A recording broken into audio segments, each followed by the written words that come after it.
فرمایا گیا کہ حضور اکرم صلی اللہ علیہ وسلم کے زمانے میں ایک شخص تھا جس کا نام ثعلبہ بن حاطب تھا۔ ثعلبہ بن حاطب بڑا غریب تھا۔ ایک مرتبہ وہ حضور اکرم صلی اللہ علیہ وسلم کی بارگاہ میں حاضر ہوا اور اپنی غربت کی شکایت کرتے ہوئے یوں کہنے لگا، یا رسول اللہ صلی اللہ علیہ وسلم، آپ اللہ کی بارگاہ میں میرے حق میں دعا کریں، اللہ تعالیٰ مجھے برکت عطا فرمائے۔ حضور اکرم صلی اللہ علیہ وسلم نے فرمایا، ثعلبہ، اللہ نے جو کچھ عطا فرمایا ہے اس پر اللہ کا شکر ادا کر، زیادہ نعمت کی تمنا نہ کر، کہیں اس پر تو اللہ کا شکر ادا نہ کر سکے۔ اس نے کہا، آپ میرے حق میں برکت کی دعا فرما دیں۔ آخرکار حضور اکرم صلی اللہ علیہ وسلم نے ثعلبہ بن حاطب کے لیے اپنے ہاتھوں کو اٹھایا اور اللہ کی بارگاہ میں اس کی خاطر برکت کی دعا فرمائی۔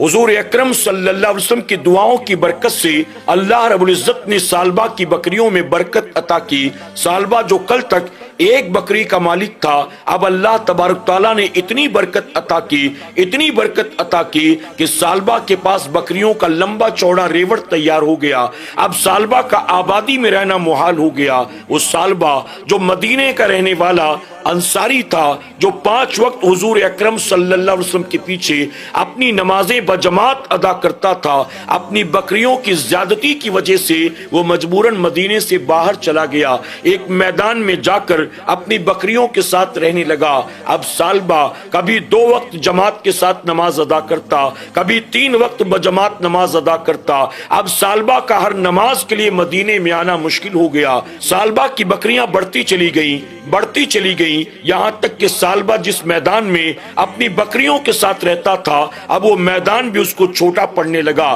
اب ثعلبہ اپنی بکریوں کا ریوڑ لے کر پہاڑوں کے درمیان چلا جاتا ہے۔ اب 2 پہاڑوں کے درمیان چاروں طرف اس کی بکریاں پھیل جاتی ہیں۔ وہ ثعلبہ جو مدینے کا رہنے والا تھا، جب تک غریب تھا، حضور اکرم صلی اللہ علیہ وسلم کے پیچھے 5 وقت بجماعت نماز ادا کرتا تھا، لیکن ثعلبہ جب مدینے سے باہر نکل گیا، اب ہفتے میں ایک بار جمعہ کی نماز پڑھنے کے لیے آتا، اس کے بعد جمعہ کی نماز میں بھی ناگا ہونا شروع ہو گیا۔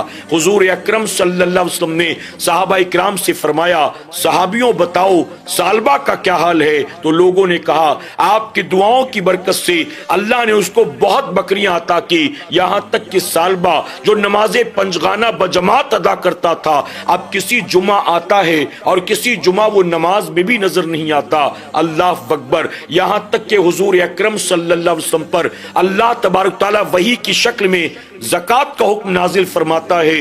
حضور اکرم صلی اللہ علیہ وسلم نے 2 صحابہ اکرام کو ثعلبہ بن حاطب کے پاس بھیجا اور کہا، جاؤ کہو اس سے کہ اللہ نے زکوٰۃ کا حکم دیا ہے، ثعلبہ اپنی بکریوں کے ریوڑ میں سے اللہ کے نام پر زکوٰۃ ادا کرے۔ فرمایا گیا کہ حضور اکرم صلی اللہ علیہ وسلم کے بھیجے ہوئے وہ 2 صحابی جب ثعلبہ بن حاطب کے پاس پہنچتے ہیں اور جا کر کہتے ہیں کہ اللہ نے زکوٰۃ کا حکم نازل فرمایا ہے، اللہ نے تمہیں جو بکریاں عطا کی ہیں، ان بکریوں میں سے حساب لگاؤ اور نکال کر اللہ کے نام پر دو۔ ثعلبہ بن حاطب کہنے لگا، حضور اکرم صلی اللہ علیہ وسلم نے تمہیں جو پرچہ لے کر بھیجا ہے، پہلے مجھے وہ دکھاؤ۔ اس نے وہ پرچہ دیکھا، دیکھنے کے بعد کہتا ہے، ایک کام کرو، تم دوسروں سے جا کر پہلے زکوٰۃ وصول کر لو، اس کے بعد میرے پاس آنا، تب تک میں حساب کر کے رکھتا ہوں۔ وہ دونوں صحابی چلے گئے، دوسروں سے انہوں نے زکوٰۃ وصول کی اور وصول کرنے کے بعد